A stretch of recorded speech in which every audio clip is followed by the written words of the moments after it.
Some people say, once you meet an alpaca, you're changed forever.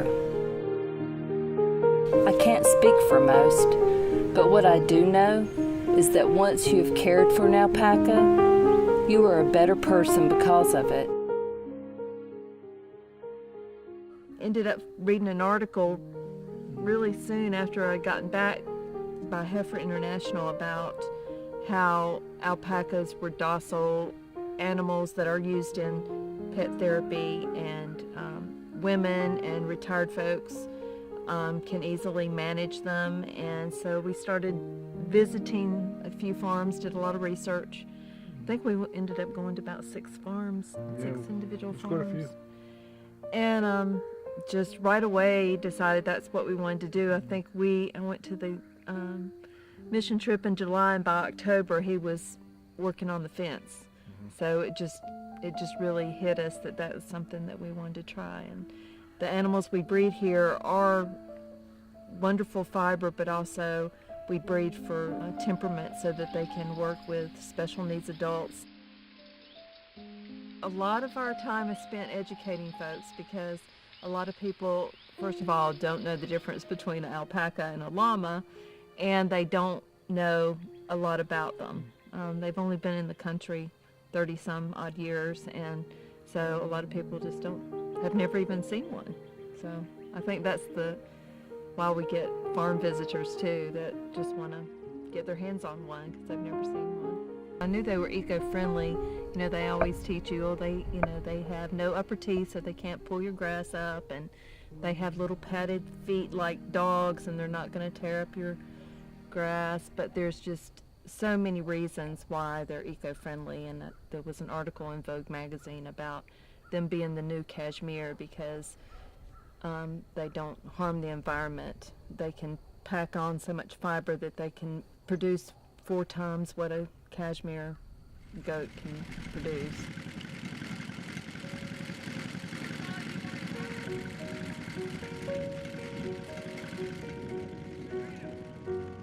It was a long time ago. Chemistry class in college. I saw her walk across the room. I still remember what she looked like. And we didn't start dating right away. It was several months, but we started dating, and we married in October of '81. And we've been together ever since then. And it's been good. She's been my partner in everything. We've always been outdoors. We've always been working with our hands.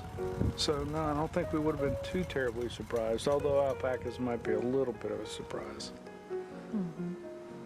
And my cousin reminded me that I had always wanted to be a veterinarian when I was young, and so that kind of makes sense too. A lot of herd health things make you feel like a veterinarian sometimes. The thing you really have to keep in mind is that in the end, this is really got to be about the health of the animal and the quality of the fleece. Anything else is really a secondary concern. So you want strong young animals, and then you want great fleece too. So those are the 2 overriding concerns that you try to breed for.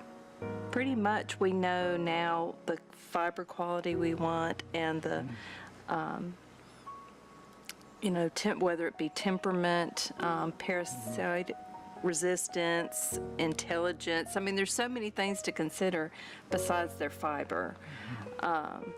But we know now not to try to breed for color because it's just like a box of chocolates. You don't know what you're going to get.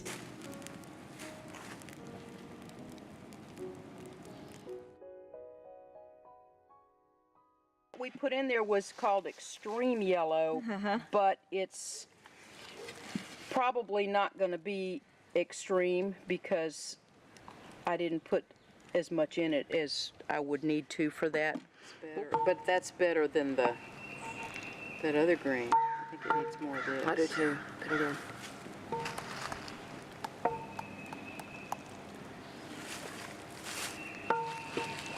This is like your grandmother making stew.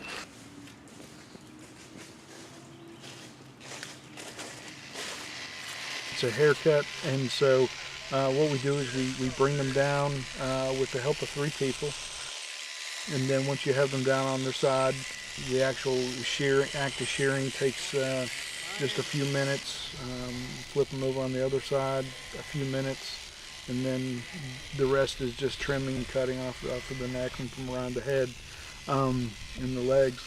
So the other things, you know, if they need any medication, need any shots or anything, we'll take care of it right then and there too. So it's a good opportunity to make sure they're completely taken care of and inspect them real well, make sure that they don't have any cuts or anything else that's wrong with them that you haven't been able to notice yet.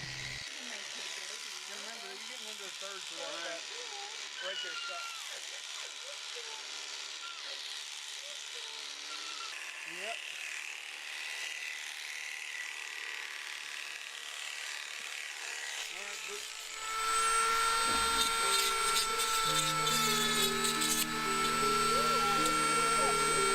Her front teeth are not that bad.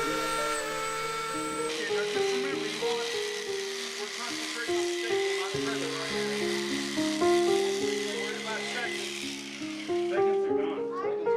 Seconds are done. This is all just trimming. Where'd you put the bag? Hey. That's it. I'm probably the better shearer. There's debate on that. There's still debate on who's the best. Yeah, I guess we're neck and neck. I'll say I guess this is our 3rd year. I think we're both definitely better. Yeah. We're definitely both a lot better than last year, especially the year before that. The trash can that's over there can go in that trash can. Is that what you're saying? Yeah, I mean, because right now we've basically got all the thirds Yeah. worth Once getting. you sweep the floor of yuckiness, and we can just throw it in that trash can. All right. So now is pretty day. I still learn more from watching him, it seems like, than doing it myself, I think. Because when I'm doing it, I seem to just be on, like, autopilot, maybe. But when I'm able to, like, stand back and watch someone else do it, I can see, like, you know, that's not what you want to do. I hope I'm not doing that, you know? And you get more time to kind of focus on the details when you're watching as opposed to doing it, I think. And I have to trust him to notice things that I miss or maybe I'm not doing too. So it's good to have, you know, sort of a wingman watching after your mistakes and you know, and also, you know, helping you learn new things too.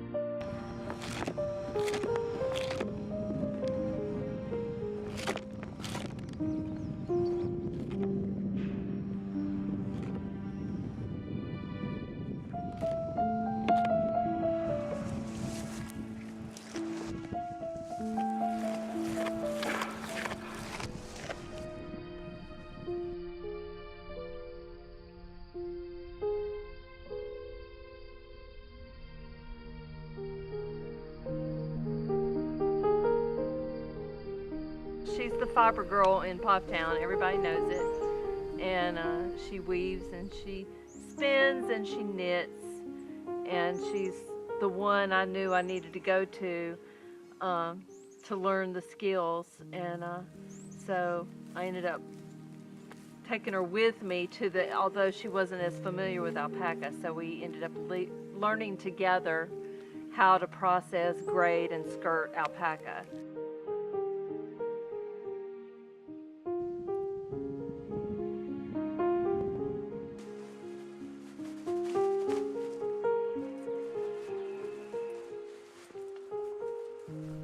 an alpaca lifestyle of sustainability has brought me into an amazing new ecosystem that has made me more generous, a better steward of the earth, and more mindful of lightening my footprints for the generations to come.